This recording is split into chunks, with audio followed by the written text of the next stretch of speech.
Welcome, dear students. And today I am going to discuss your drama, prescribed drama, The Glass Menagerie by Tennessee Williams. Tennessee Williams' The Glass Menagerie is a modern American play. And now I discuss its scene 1. This drama is special because there are only 4 characters. First, Tom Wingfield, Amanda, Laura, and at last we meet Jim O'Connor, the 4th character. The setting of this drama is a working class society, if not a town called St. Louis in America, near Chicago. The Glass Menagerie. Menagerie is a small collection of animals. Glass menagerie means small collection of glass animals. There is a character, female character Laura. Laura has a small box of a collection of glass animals. Therefore, the play is called The Glass Menagerie. Actually, this play speaks of the background of working class people in America and also their behavior. And the background, social, political, economical background, also educational. Now, narrator is Tom, right? When you read the novel, you may know that Tom is a young boy, 21-year-old, and he leaves his house. Their house is called Wingfield Apartment. It's a poor compartment made of flanks, upstairs building. There are no walled up rooms, no separated rooms, right? Only one hall. It's a poor setting. It conveys their poverty. Scene 1 begins like this. The Wingfield apartment is in the rear of the building, one of those vast hive-like conglomerations. Hive-like conglomerations mean high density of population of cellular living units. Cellular living units mean slums, huts, no proper houses that flower as warty growths. Warty growths suggest there are problems in a tree. When there are warts, the tree bark is not smooth, so their life is rough. Flower as warty growths in no crowded urban centers of low middle class population and are symptomatic of the impulse of this largest and fundamentally enslaved section. This St. Louis society area is the enslaved section of American society. To avoid fluidity and differentiation and to exist and function as one interfused mass of automatism. The apartment faces an alley, is entered by a fire escape. Now actually there is no proper entrance to the house compartment, right? There is a fire escape. They exist and enter on it. A structure whose name is a touch of accidental poetic truth. For all of these huge buildings are always burning with the slow and implacable fires of human desperation. That means people living there are hopeless. They are like slaves, working class people. They have no hopes. They are just people who live from day to day. They have no hopes for future.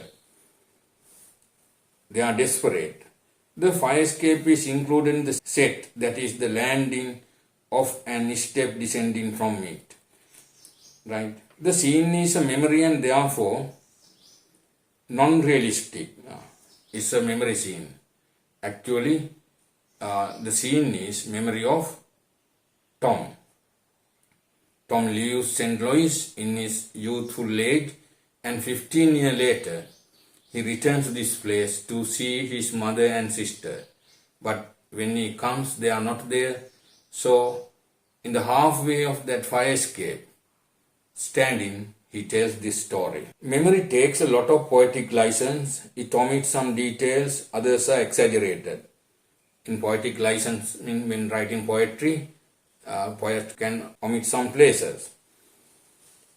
Others are exaggerated according to the emotional value of the article it touches. For memory is seated predominantly in the heart, the interior is therefore rather dim and poetic.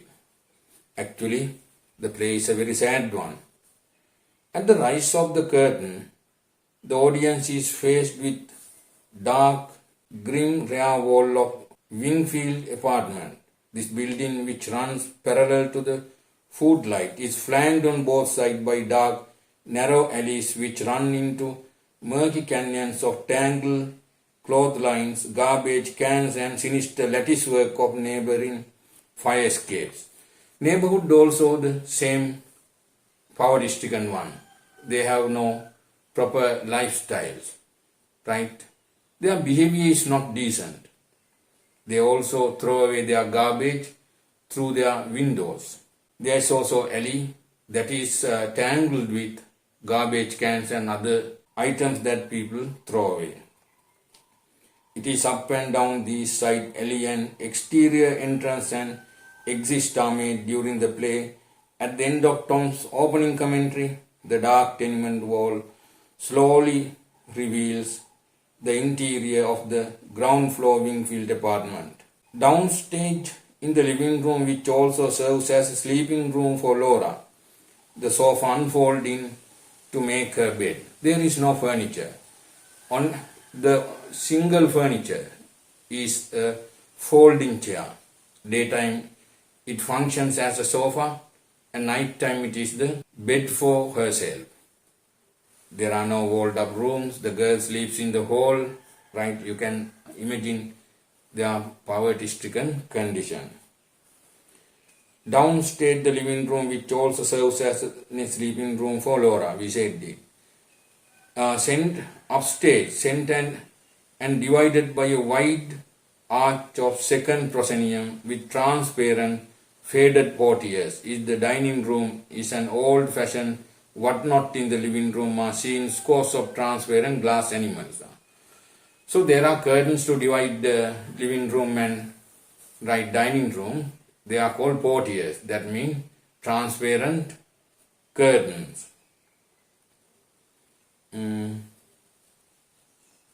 A blown-up photograph of the father hangs on the wall of the living room.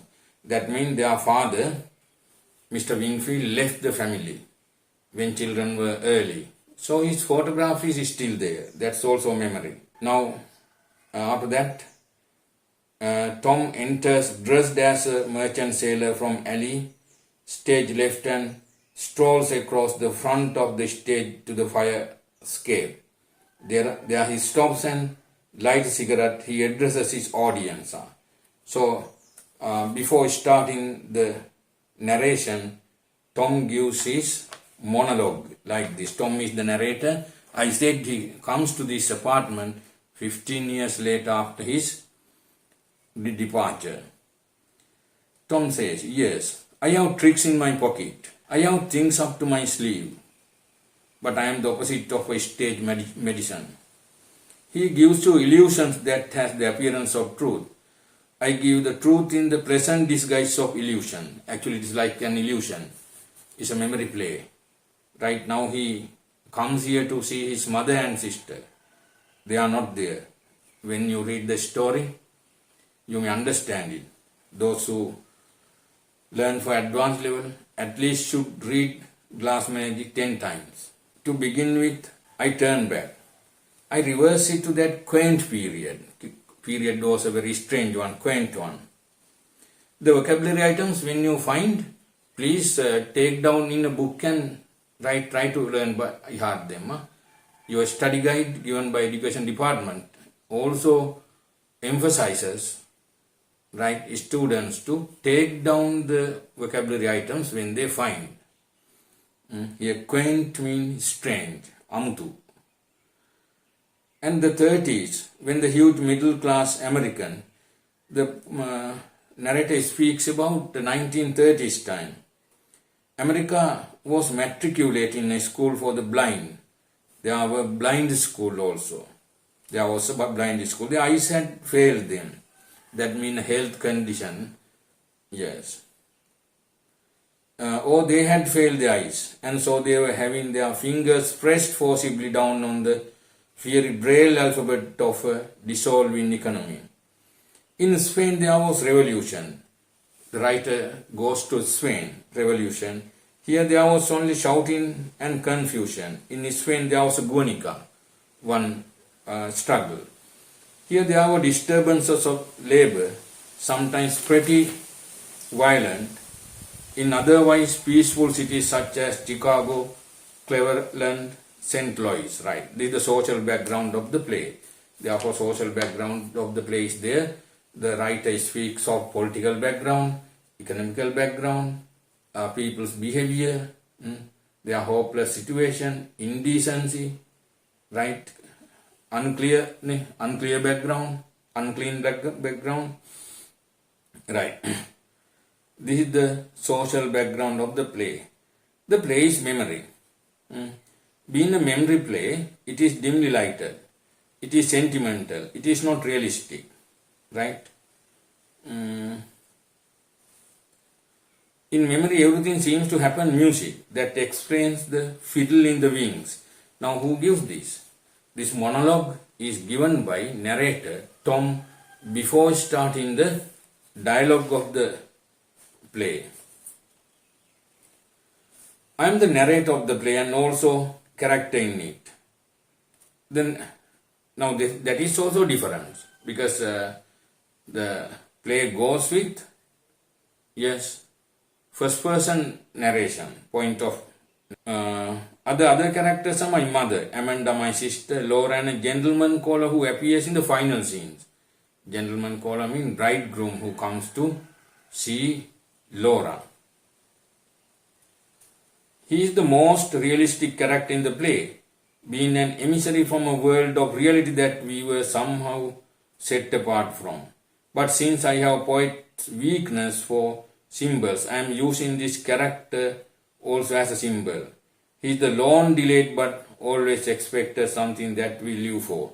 Later we discuss that because in this drama, the glass menagerie, he is a very important person, fourth character. He is called Jim O'Connor. There is a fifth character in the play who doesn't appear except in the larger than life-size photograph over the mantel, right? There is a photograph of their father, deserted father, betrayed father. This is our father who left us long time ago. He was a telephone man who fell in love with the long distances. He gave up his job with the telephone company and skipped the light fantastic out of the town. He was a man who was working with telephone company, and over the telephone he fell in love with a woman living in a faraway country, and then he eloped with that woman. One of the themes of this story, drama, is escapism. They escape in search of better places because this living environment in St. Louis, in this setting, is not a pleasant one for man to live. They live because they have no options. Right? If they have options, they live. The last we heard from him was a picture postcard from Mazatlan on the Pacific coast of Mexico containing a message of 2 words, hello, goodbye, and no address. Though at the beginning he escapes, right, this unenthusiastic environment. But we can't say he is correct because he let 2 children suffer tremendously with poor mother. Mother is Amanda. I think the rest of the play will explain it. Amanda's voice becomes audible through her 40 years. Now it's a flashback. He takes the story to his existence in this house. Now he comes to this place 15 years later. No one is there. Legend on screen and they are praying. He divides the 40 years and enters the upstate area. Amanda and Laura seated at the drop leaf table. Eating is indicated by gestures without food or utensils. Amanda faces the audience. Tom and Laura are seated in the profile. The interior has lit up softly, and through the screen we see Amanda and Laura seated at the table in the passage area. Amanda says, Tom. Tom says, yes, mother. Amanda says, we can't say grace until you come to the table. Say grace means they are praying God before eating. Come in, mother. He bows slightly and withdraws, reappearing a few moments later in his place at the table. Amanda to her son, honey. She speaks as honey. Actually, this Amanda is an American lady. Though she is an American lady, she is a dedicated mother. She dedicates her entire life, whole lifetime for 2 children after the departure of her husband. Amanda is a woman who failed in her life. Right? According to the story, in her girlhood, she was affluent. She lived with rich parents, but in the story, it's not mentioned what happened to her. She was impoverished. Now she is a grassroots level 1. Right? She is a dependent of Tom. Tom is the breadwinner of the family. Without Tom, they are helpless. Tom works in a warehouse for $65 a month. Honey, don't push with your fingers. If you have to push with something, the thing to push with the crust of bread and chew. Now, he suddenly pushes bread into his mouth and mother constantly guides him to eat. Now, he is not a kid, but mother sees still him as a kid. Animals have secretions in their stomach which enable them to digest food without mastication. Right? Animals have their enzymes like that to digest food, but she says humans have no. Therefore, humans have to masticate it. Masticate means chew, bite into pieces, masticate. These words are important. Right? All of your teachers may tell you that. But human beings are supposed to chew their food before they swallow it down. Eat food leisurely, son, and really enjoy it. Now actually, their foods are also scanty meals. They have no money. Tom brings home a meager wage, which is not sufficient for their domestic matters. Eat food leisurely, son, and really enjoy it. A well-cooked meal has a lot of delicate flavors that have to be held in the mouth for appreciation. Actually, there are no delicate foods at home. They have poor items. So chew your food and give your salivary glands a chance to function. Tom deliberately lays his imaginary fork down and pushes his chair back from the table. I haven't enjoyed one bite of this dinner because of your constant directions on how to eat it. Now son says, now he is a boy of 21. It's you that make me rush through meals with your hawk-like attention to every bite I take. Sickening, spoils my appetite. Spoils my appetite. He charges mother, blames mother.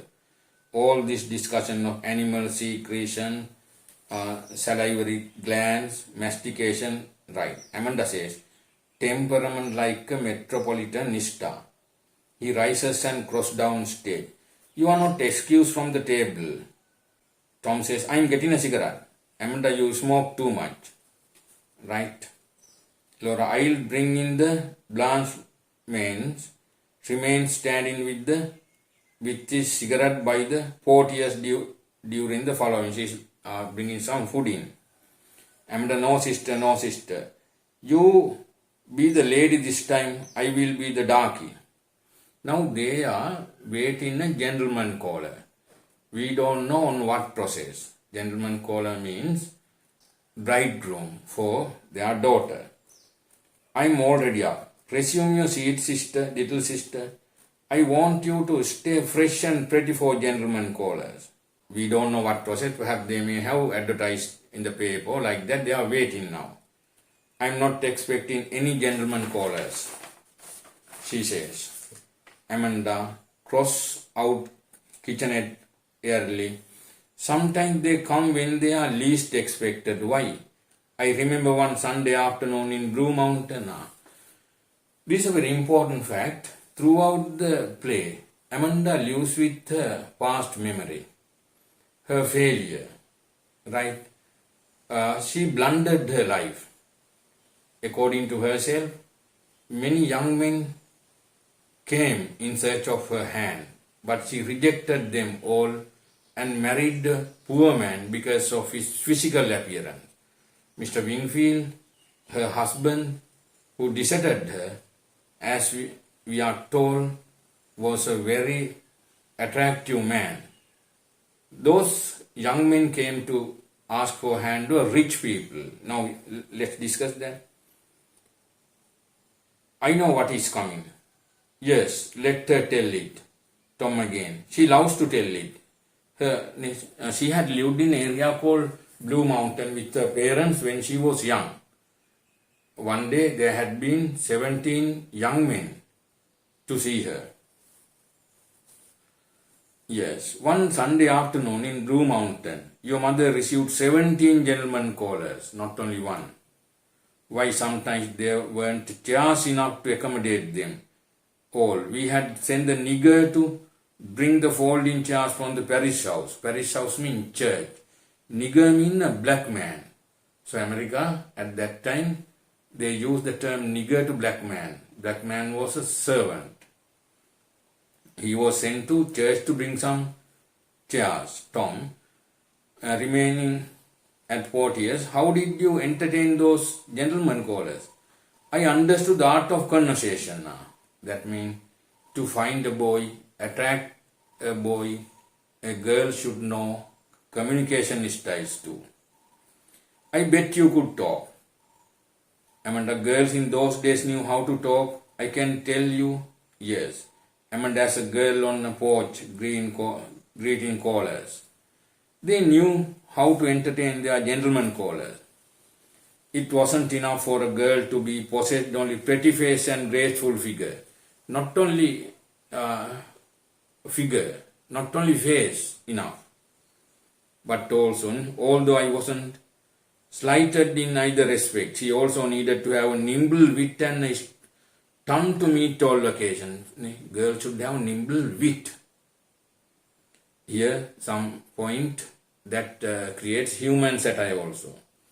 What did you talk about? Things important going on in the world, never anything coarse so common or vulgar. We should not talk, she says. She addresses Tom as though he was seated in the vacant chair at the table, though the remains by Portier. She plays this scene as though he held the book. My callers were gentlemen, all. Among my callers were some of the most prominent young planters of the Mississippi Delta. Planters and the sons of planters. All planters' sons, young planters, they came to see her. Tom motions for music and a spotlight on Amanda. Her eyes lift, her face glows, her voice becomes rich and elegiac. Now she recalls her past time. Actually, throughout the story we see this. There was young Champ Laughlin, who later became vice president of Delta Planters Bank. Another young man came to see her. Was Champ Laughlin. Later he became the vice president of the Delta Planters Bank. Right? She is now worried. Why didn't she like them? Agree to marry them. Hadley Stevenson, another young man, who was drawn in the Moon Lake and left his widow 150,000 government bond. Another young man called Hadley Stevenson, who came to take her hand, whom she rejected. He later drowned in Moon Lake and died. Government paid him compensation, 150,000. There were the Cutter brothers, Wesley and Bates. Cutter brothers came. Wesley or Cutter and Bates Cutter. Bates was one of my bright particular beau. He got in a quarrel with that wild Wainwright boy. They shot it out on the floor of Moon Lake Casino. Bates was shot through the stomach. He says how he died, another man. Right? Here the writer speaks about violent background. Right? Social background was violent. Died in the ambulance on his way to Memphis. His widow was also well provided for. His wife was also paid well. Now she is suffering. If she married him, widow was also well provided for. Came into 8 or 10,000 acres. That's all. She married him on the rebound. Never loved her. Carried my picture on him night he died. The night he died also, in his pocket, her picture was found. Yes.